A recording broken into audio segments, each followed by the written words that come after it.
In this video, I'm going to tell you how to break your weight loss plateau. If you want to control what you eat, control your body, and control your life, then hit the subscribe button so you never miss a video. One of the most frustrating things about losing weight is breaking that dreaded plateau. The truth is, everybody's going to hit one of those plateaus. I hit it, you've probably hit it. You're probably watching this video because you've hit a plateau. It's just part of the process. But in this video, I'm going to give you some tips to help you break that plateau once and for all. My first tip is tracking. I mention tracking in almost every video because I love to track, but you need to keep track of your measurements, you need to keep track of your weight, you need to keep track of what you're eating. I like to keep track of my weight and my body measurements because when the scale stops moving, and it will at some point, at least my measurements are going down, and that keeps me encouraged. When I was losing weight, I measured my body weight, and I also measured the circumference of various areas of my body, like the chest, my navel, my waist, and my hips. Because I needed that encouragement. Because then if the scale wasn't moving, then at least I could see my measurements going down and I knew I was on the right track. For whatever reason, the number on the scale doesn't move anymore. It's just part of the process. It's a phenomenon I can't explain. So you need to track your progress with multiple methods. My second tip for you is to have patience. Losing weight should not be something that you do quickly. I have advised against this in previous videos. I don't think losing weight really fast is necessary, nor do I think it's healthy. The fact is, being overweight is unhealthy, but it's not something that you have to fix immediately. You should start the process immediately, but then you should give it time. Hit the play button and let it do its work. Most people can lose weight at about 1 to 2 pounds a week. I find that to be a sustainable weight for most people, even those who aren't eating a lot and don't have high demands. If you're sitting at a desk all day and you're 50 or 60 years old, maybe expect a little less than a pound a week. At least you're on the right track. Just keep at it. Keep making good decisions day in, day out. Focus on each of those decisions too, and that requires a high level of self-awareness, which is the theme of this whole channel. My next tip for you is don't give up. It's really easy to get discouraged when the scale isn't moving and you feel like you're doing everything at once. I mean, you're doing everything right, and you feel like, oh, I deserve to lose weight this week. Well, sometimes it doesn't happen like that. You just have to keep going. Sometimes you have to repeat a process over and over until you master it. Trust me, if you stay the course, you will reach your goal. The fact is, weight loss, like most things in life, is not a linear process. So it's not going to be like this. It's going to be more like that, with peaks and valleys. I wish I had a graph of my own weight loss journey to show you, because that would illustrate my point. But don't expect to lose the same amount of weight every week. Sometimes it's going to be more, sometimes it's going to be less. Sometimes you're going to be perfect and you're going to stick to your diet perfectly and you're not going to lose anything. Sometimes you're going to cheat a little bit and you're going to lose a little bit. In the end, it all balances out. Stay the course. My next point, related to the previous point, is don't relapse. If you get discouraged and the number isn't moving and you're not making progress, the worst thing you can do, absolute worst thing you can do, is go back to your old ways and just say, F it, this isn't working, I'm just going to eat junk food, I'm going to start binging again, I'm going to start overeating again. What's the point? I'm making all these sacrifices and I'm not seeing progress. Well, even if you're not losing weight and the number isn't going down, which is only temporary, by the way, at least you're still making healthier choices. You're probably doing less damage to your organs, your blood pressure is probably going down, your HDL cholesterol is probably going up. There are other things that are happening that are good, and you should continue those trends. You shouldn't revert to your old ways and live an unhealthy lifestyle anymore. Even if the weight isn't going down, it doesn't mean your health isn't improving. My first point is you should expect a plateau. At first, it's really easy to lose weight because you're starting at a high body weight. Maybe you have a lot of crap in your system, and those first few days you're going to lose 3 or 4 pounds, and you're going to have all of this excitement and all this encouragement, and you're going to think, oh, this is going to be easy, I'm going to lose 40 pounds in 2 months. And then the rate of weight loss kind of declines over time. So it starts like this, and then it kind of hits that plateau.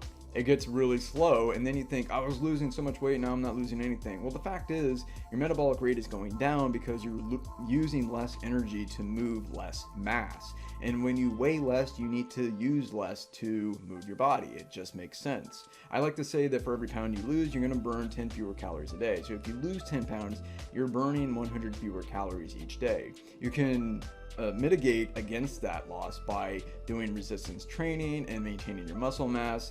I don't recommend supplements or any other ergogenic aids that boost performance. You don't need that. No specific food can greatly affect your metabolic rate. That's a myth. I know the health and fitness industry likes to promote that, but it's false.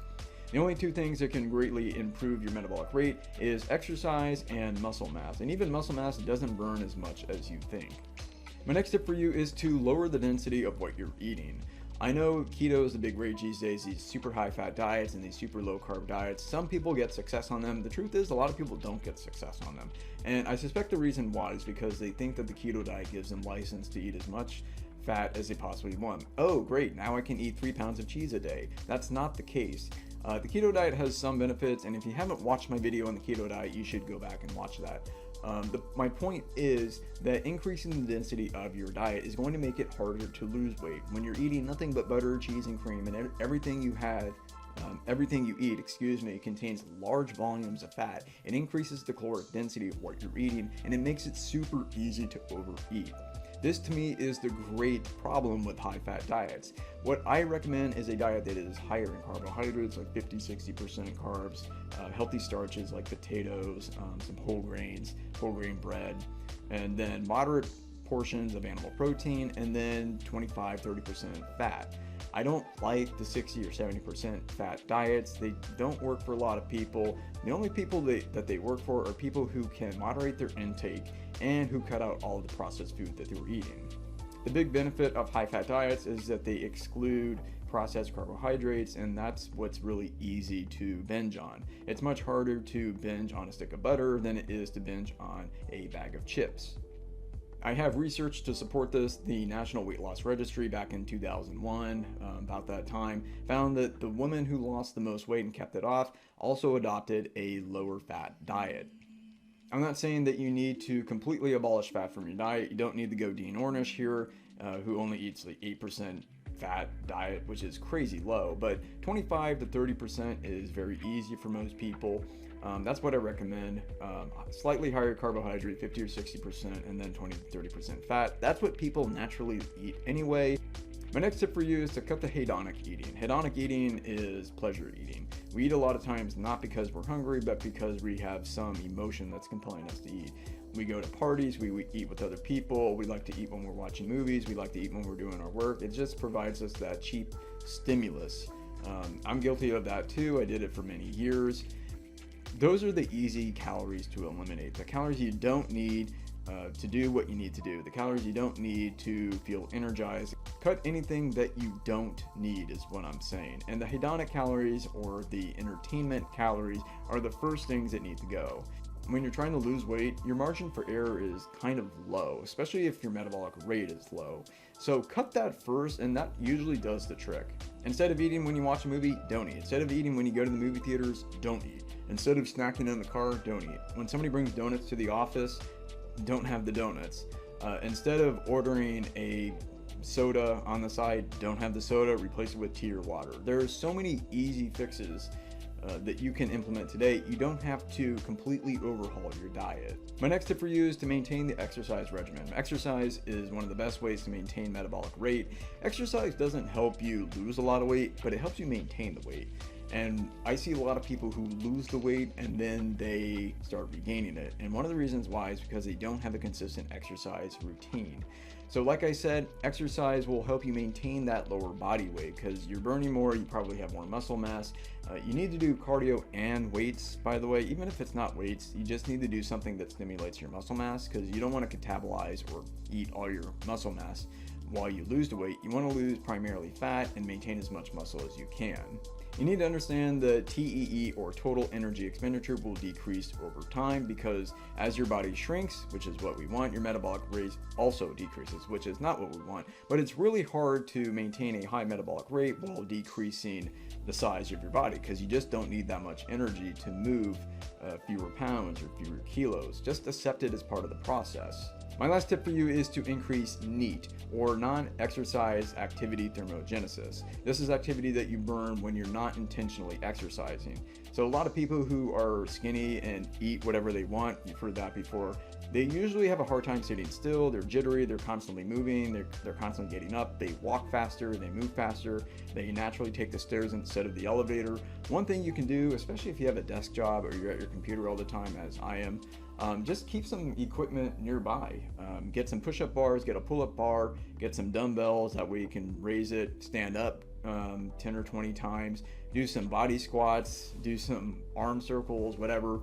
Take a walk several times each day. It's not going to kill you. Sometimes what I do is I set my computer on a dresser, and then I put an aerobic step right below the dresser, and then I go up and down for 30 or 45 minutes, not at a super high rate, but just enough to keep me moving. That adds up over time, because you can only burn so much in the 1 hour you're at the gym. What are you doing the other 23 hours of the day? There's a great book about this by James Levine. It's called Move a Little, Lose a Lot. Because when you move a little, many different times over the course of the day, you're actually increasing your expenditure, and you don't perceive that you are moving a lot more, so it doesn't greatly affect your appetite. So you're increasing your expenditure a little bit while maintaining your appetite. Those are my best tips for you. Keep the course, don't get discouraged. It's part of the process. You will break that plateau. Don't give up. I hope you found this video educational and entertaining. If you want to speak with me, there is a link below. And I also have some free training if you are overeating, binge eating, or you just want more control over what you eat. You can go to saneaters.com. You can access the free training there. There is also a 5-day challenge, stop overeating in 5 days. This video would not be possible without Focus Me. Focus Me keeps me focused and eliminates distractions. If you want fewer distractions and more focus in your life, there is a link in the description box below. If you need help with YouTube SEO, Camtasia, or graphic design, then contact those two chicks, Orit and Jewel. They make this channel possible, and I can't thank them enough. Don't forget to check out some of my other videos. Thanks for watching, and I'll see you next time.